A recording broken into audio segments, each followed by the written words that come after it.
রমজান মাস উৎসবের মাস, কিন্তু এটা ইফতারের উৎসব নয়, ঈদের কেনাকাটার উৎসব নয়, বরং প্রাথমিকভাবে এটা ইবাদতের উৎসবের মাস। রাসূল সাল্লাল্লাহু আলাইহি ওয়াসাল্লাম রমজান মাসের রাতগুলোকে, বিশেষ করে শেষ 10 রাত্রিগুলোকে ইবাদত দিয়ে জাগিয়ে তুলতেন।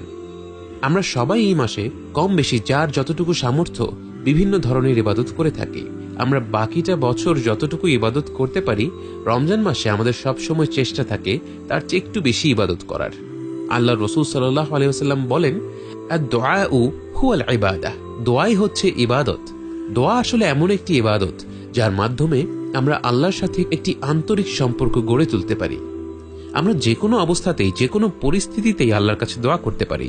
যেমন আমি এই এখনই যদি আল্লাহকে বলি, হে আল্লাহ, আমাকে সঠিক কথা বলার তৌফিক দিন এবং ভুল ভ্রান্তি থেকে দূরে সরিয়ে রাখুন, আমিন, ব্যাস হয়ে গেল দোয়া। এতটাই সহজ। কিন্তু সেই সাথে ওলামারা বলেন, দোয়া করার সময় কিছু কিছু ধাপ মেনে চললে সেই দোয়া আল্লাহর কাছে আরো বেশি প্রিয় হয় এবং তা কবুল হওয়ার সম্ভাবনা আরো বেশি বেড়ে যায়।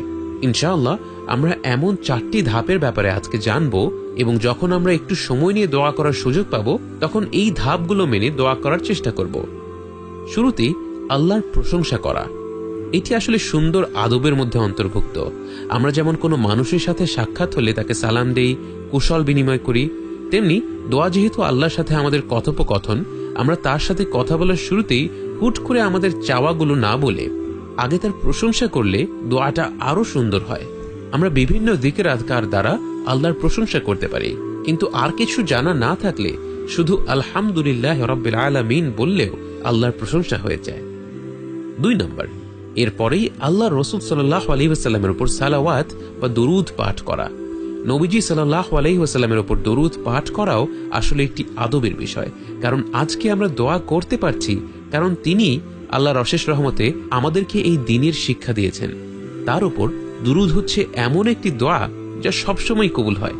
আমরা যখন আল্লাহর সবচেয়ে প্রিয় বান্দার জন্য আল্লাহুম্মা সাল্লি আলা মুহাম্মদ ওয়া আলা আলি মুহাম্মদ বলে দোয়া করব, তখন হয়তো আল্লাহ এতটা খুশি হয়ে যাবেন যে তিনি তার হাবিব সাল্লাল্লাহু আলাইহি ওয়াসাল্লামের প্রতি রহমত এবং ভালোবাসার উসিলায় আমাদের মতো গুনাহগার বান্দার ব্যক্তিগত দোয়াগুলোও কবুল করে দিবেন। তৃতীয়ত, দোয়া করতে হবে মন দিয়ে। আমাদেরকে মনে রাখতে হবে আমরা দোয়া করার সময় বিশ্ব জগতের রবের দরবারে দাঁড়িয়ে তার সাথে কথা বলছি। আমরা যদি একজন রাষ্ট্রপ্রধান বা একজন শহরের মেয়র বা এমনকি একটি বড় কোম্পানির মালিকের সাথেও সাক্ষাতের সুযোগ পাই, আমরা কি কখনো তার সাথে অন্যমনস্ক হয়ে কথা বলবো? তাহলে অবশ্যই আল্লাহর সাথে কথা বলার সময় আমাদেরকে মন দিয়ে আন্তরিকতার সাথে দোয়া করতে হবে। আমাদের উপলব্ধি করতে হবে যে প্রয়োজনটা হচ্ছে আমাদেরই, এবং আমাদের সমস্যাগুলো যত জটিলই হোক না কেন, আল্লাহর কাছে এর সব সমাধান আছে।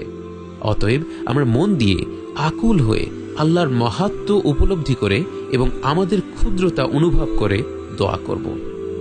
এবং চতুর্থ পয়েন্ট হলো, শুধু দুনিয়ার জন্য দোয়া না করা, কারণ শুধু দুনিয়ার জন্য দোয়া করা হচ্ছে শয়তানের স্বভাব। সে আল্লাহর কাছে দোয়া করেছিল, আল্লাহ আমাকে কিয়ামতের দিবস পর্যন্ত রেহাই দিন। তার আখিরাত নিয়ে কোনো মাথা ব্যথাই ছিল না। কিন্তু কোরআনে আমরা শিখেছি, রব্বানা আতিনা ফিদ দুনিয়া হাসানা, হে আল্লাহ আমাদেরকে দুনিয়াতে ভালো দিন, ওয়াফিল আখিরাতি হাসানা, এবং আমাদেরকে আখিরাতেও ভালো দিন, ওয়াকিনা আযাবান নার, এবং আমাদেরকে জাহান্নামের আগুন থেকে রেহাই দিন। 3টি জিনিস চাওয়া হচ্ছে, একটি হচ্ছে দুনিয়ার জন্য এবং 2টি হচ্ছে আখিরাতের জীবনের জন্য। রমজান মাস প্রতিটি মুমিন ব্যক্তির জন্য এক অমূল্য উপহার। একটি রমজান মাসের একটি রাতের একটি আন্তরিকতাপূর্ণ ইবাদত আমাদের অসীম আখিরাতের গন্তব্য পাল্টে দিতে পারে।